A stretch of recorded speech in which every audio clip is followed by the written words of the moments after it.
Adult and 2 children died in a Dallas crash this morning. 2 other children and another adult in that crash survived. Neighbors say the stretch of road in Oak Cliff is known to be dangerous. Fox 4's Lori Brown joining us now with more on this story. Lori. Heather, people who live near where the crash happened say that the city needs to do something before more lives are lost. The dented SUV shows the huge impact passengers took in the crash. Dallas Fire says they received the 911 call at 7:55 this morning.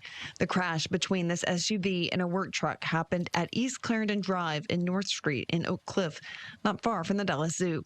Dallas Fire transported 2 adults and 4 children to the hospital. 1 adult and 2 of the children were pronounced dead. I was at a friend's house playing the game, and I heard a loud thump noise. So when I heard it, I just came outside to see what was going on, and as I walked around the corner, there was a wreck. Richard James says he saw the driver get out of the car. You could tell he was kind of dazed because it took him a minute to react to what was going on in his car. He looked in the car. He just, instantly bust out into tears, you know what I'm saying? He went to grab the kids, but everyone told him, just leave everybody until the ambulance came. James says it was raining at the time of the crash. Surveillance video shows the work truck traveling at what appears to be the speed limit the moment before impact. I felt for the kids, you know what I'm saying, and the emotions of the family that they were going through. People who live in the area say this curve has a history of collisions. My concern is the dangers of this curve right here and no precautionary areas, no precautionary signs, speed limit signs, flashing red lights. And that curve right there where the accident happened at, you could pick up some good speed coming downhill. Don't let it be a little precipitation. That road gets real slick. Joanne says in addition to flashing lights about the curve, the city should trim the tree branches that are creating a blind spot. The bridge protector, it's bent up where someone hit it. So it's pretty frequent. Another resident told us the speed limit should be lowered here. He says it took a petition to get this guardrail installed. 6 months ago, it hit that pole, knocked all the power out in this area. Since I've been here for 2 years, we've seen countless wrecks, countless spin outs. In this case, we do not yet know if everyone in the SUV was properly restrained. But with 3 lives lost, no one here wants to witness another tragedy. Pulled together so we can get some signs or something to slow the speed down. The Dallas Police Department says residents are encouraged to contact the Department of Transportation and Public Works about their safety concerns. No word yet from police about if any charges will be filed. Heather. All right, Lori Brown live. Thank you. An 18-year-old is facing an intoxication manslaughter charge after a deadly overnight crash. Police say that a Cadillac SUV was speeding when it crashed into another SUV at an intersection. Fox 4's Peyton Yeager has new video that captures the fiery crash. Hey, Peyton. Hi, Casey. Hi, Heather. And we just obtained the surveillance video from a nearby car dealership showing a vehicle in flames, showing you what happened after that impact that took place early this morning. Garland police tell me they are still working to identify the male victim and then notify his family. It was loud. I heard screeching, brakes. A loud collision caused Becca Wilson to bolt out of her Garland home early Wednesday morning. The first thing she noticed at the intersection of North Garland Avenue and Kingsley Road, a Nissan SUV was on fire off in the grass. The Nissan towed away once the sun came up, unrecognizable. As a matter of fact, it kind of made an explosion noise. You heard some pop and a crackle. I guess the tires exploded. 18-year-old Alan Arnaldo Marmol Melendez now sits in the Garland jail charged with intoxication manslaughter. Garland police say Melendez was behind the wheel of this crashed-out black Cadillac SUV. Investigators determined just after 2:30 a.m. the Cadillac was traveling at a high rate of speed northbound when it struck the Nissan traveling eastbound through the intersection. Surveillance video shows the Nissan burst into flames as it comes into frame. Plumes of smoke are seen as the Nissan stops near the railroad tracks. Its driver was pronounced dead on scene.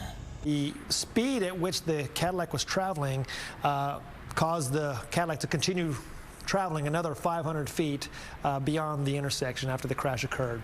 In the Cadillac, Melendez and his passenger, another 18-year-old, had minor injuries.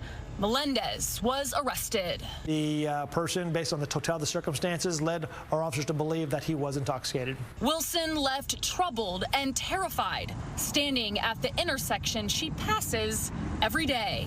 And then I worry about my husband because he gets up and goes to work at 4:30 in the morning, and there's people out there drinking and driving. Back in February, we also covered a crash near that same intersection here in Garland. An 18-year-old was killed, and police say in that crash, impairment was also a contributing factor. Casey? All right, Fox 4's Peyton Yeager reporting live for us in Garland. Peyton, thank you.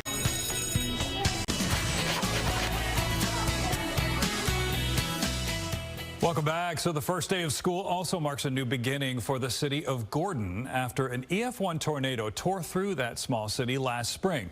Gordon, of course, about 65 miles west of Fort Worth. The tornado damaged the main school building, the athletic fields, even forced the district to end the last day of school early. And crews have been working all summer to make repairs. So joining me this morning, Gordon ISD Superintendent Holly Campbell. Good morning to you.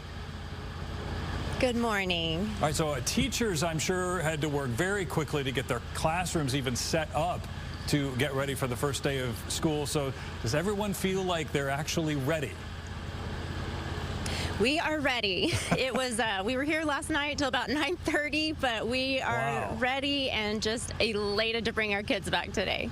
I can imagine this has been quite a journey for you guys. I know there's probably been a lot of emotions, but also there's a lot to do to get the school ready. What's been the hardest part of all of this?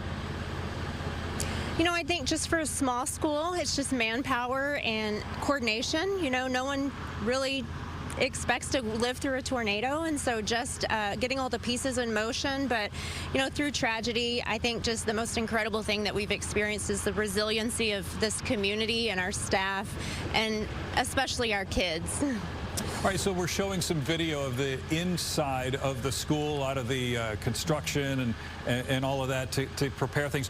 What has yet to be done? What isn't quite finished yet on the inside? So, you know, a lot of things that you can't see. The building is safe and it is clean and it's beautiful for kids. But as you can imagine, every day we just discover more damage. We had, I mean, this really was extensive damage to every building that the district owns. And so every day we kind of find something new. But in terms of things that need to be done, it's things that you can't see. But it is definitely safe for kids to come in and to start school today. All right, so let's talk about the things that need to be done to your athletic fields. And I understand your football team won't get home field advantage this year?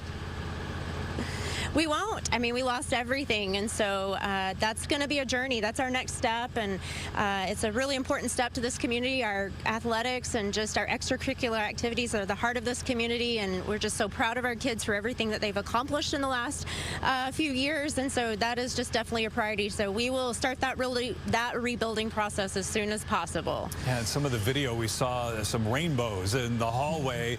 You also have that on y'all's Facebook page as well. Is that kind of become maybe a symbol of hope for you guys? It definitely is. You know, it's kind of the rainbow after the storm. We're kind of going with a Wizard of Oz theme with the tornado, and so we just want kids to have something fun and excited, but also know that there's always something to learn out of a tragedy, and hopefully that they'll have a great school year. Now, I imagine after something like that, there's a sense of hurt, maybe a sense of disappointment. Has your job been more of chief motivator for the district? Well, that and construction manager and all of those things. But yeah, this is my hometown. I grew up here, so this has a little extra special meaning. And so when we had just finished construction of our new elementary and moved in January, and to have it destroyed in May, it was very emotional. But I think today when our parents and kids walk in, they're going to see a building put back exactly like it was, and we're really proud of that. Well, and if someone were to come to yourself back then and say, hey, you'll be ready for the first day of school, would you have believed them? Not at all. If you would have walked in that night after the tornado and saw the amount of water that was pouring into some of our classrooms and our library, there's no way. I thought we would be in portable buildings again, and so it's really incredible to see the progress that's happened. Well, we're excited for you guys, and hope you guys have a really fun and successful first day. Gordon ISD Superintendent Holly Campbell, thanks for your time this morning. We appreciate it. Thank you guys so much. And Lauren, no one can say for certain yet whether the state will end up assuming control over the Fort Worth ISD because of the district's academic performance. There is some preliminary state data that shows the district is making progress in bringing up students' test scores. Now, a year ago, 31 campuses in Fort Worth received failing grades. That number is now down to 11. Fort Worth ISD's A through F scores have recently put the district at risk of a state takeover. In 2023, the scores showed that one campus failed for the 5th consecutive year, which automatically prompts state involvement. However, the district chose to close that school the same year. Earlier this month, the state education commissioner, Mike Morath, told a state Senate committee he is still deciding on a plan of action for the Fort Worth district, and he said bringing in completely new management for the district can't be ruled out. It's very painful when that is the true choice, but if that is the situation, if it does the best for the kids, then I think anybody in my position would be a coward to do anything else. We are called to support the students first and foremost. We're going to operate at top level for the next several months, demonstrating that we have the right plan in place for this school district and for this community. That's what we can control right now. Fort Worth Mayor Maddie Parker emphasizing the district is pursuing a very intentional strategy to boost student performance. Commissioner Morath said part of the decision-making process would involve in-person visits to Fort Worth ISD schools during the early part of this new school year. He said he expects some kind of resolution with the district sometime in the fall. The complete accountability ratings for all of the state's public school districts will be released tomorrow. Reporting live, Dan Godwin on Good Day. All right, Dan, we're celebrating the start of the new school year, sharing some of these great first day of school pictures. Look at these cuties. We got Riley there starting first grade, Amelia Herrera going into kindergarten, and Ezekiel in the first grade in Community ISD. Have a great day. Oh, so cute. We want to see your first day of school pictures. Share them on our Facebook page, Good Day Fox 4. Include your student's name, the grade level. We hope everyone has a great year.